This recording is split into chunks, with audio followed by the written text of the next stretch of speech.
Khopoli police Thane हद्दीतील टाकई फाटा येथे दुकानामध्ये चोरी करणाऱ्या 6 परप्रांतीय आरोपी यांसह गुन्ह्यातील चोरीस गेलेला 100% मुद्देमाल हस्तगत करण्यात खोपोली पोलिसांना यश आले।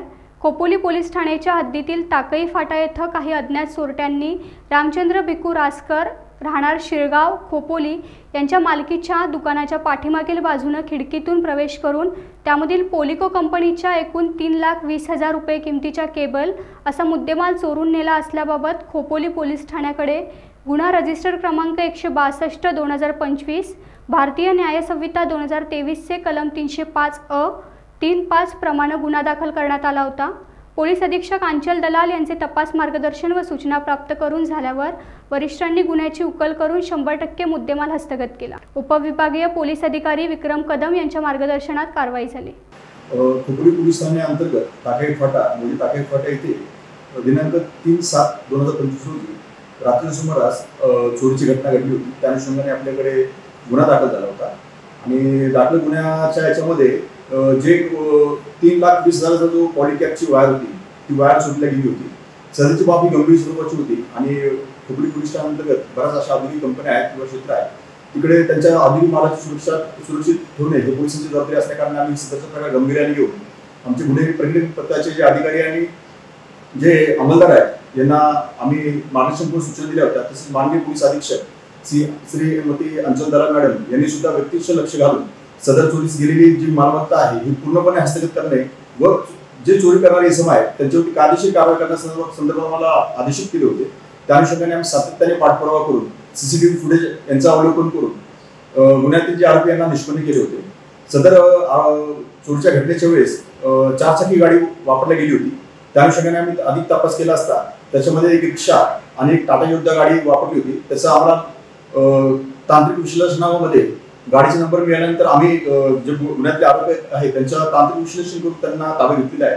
हे सर्व आरोपी हे बघायला गेलं तर परप्रांतीय आहेत आणि ते सहाय्यक आरोपी आहेत आणि त्यांच्यावरती विविध राज्यामध्ये आणि महाराष्ट्रामध्ये सुद्धा गुन्हे दाखल आहेत।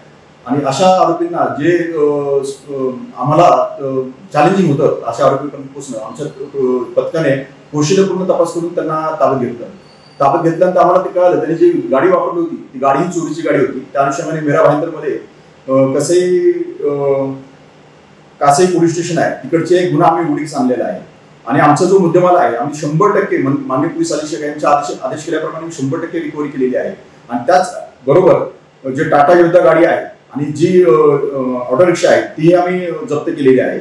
आणि अशा प्रकारे जे खोपोली वासियांचा आमच्याकडे अपेक्षा आहे की त्यांची मालमत्ता सुरक्षित राहावं या दृष्टीने आम्ही प्रयत्न केला आणि पुढेही प्रयत्न करत आहोत। बघायला गेलं तर असा कोणी स्थानिक आरोपी नाहीये, पण ह्या गुन्ह्यातला जो माल आहे जो माल घेणारे जे व्यक्ती आहे हे पुण्याकडचे निष्पन्न झालेले आहेत आणि त्यांच्यावरती आम्ही कायदेशीर कारवाई केली आहे। त्यांनाही आम्ही गुन्ह्यामध्ये अटक केलेली आहे आणि चोरीचा माल घेणेही कायद्याने गुन्हा आहे। त्या अनुषंगाने आम्ही त्यांच्यावरती कायदेशीर कारवाई हे आरोपी आहेत ते एकदम सराईत आरोपी आहेत। या आरोपींना न्यायिक प्रक्रिया पोलिसांची तपास प्रक्रिया या पूर्णतः अवगत आहे। अशा असताना देखील आम्ही त्यांच्याकडे तांत्रिक विश्लेषण करतोय आणि यांचं यापूर्वी कुठे कुठे हे रायगड जिल्ह्यामध्ये किंवा खोपोली परिसरात वावरले आहे आणि त्यावेळेस कोणत्या प्रकारच्या चोऱ्या झालेल्या आहेत या संदर्भात आम्ही तांत्रिक विश्लेषण करताय। हे सगळ्यात आरोपी असल्यामुळे आम्हाला त्या संदर्भात त्यांच्या मर्यादा आहेत तपासाला, पण असं असलं तरी आम्ही विश्लेषण करतोय। त्या विश्लेषणावरती आम्ही नक्कीच यांच्या विरुद्ध आणखी काही गुन्हे असतील तर आम्ही निष्पन्न करू। टाइम्स डिजिटलला लाईक करा, शेअर करा, सबस्क्राईब करा आणि बेल आयकॉन दाबायला विसरू नका। Times digital.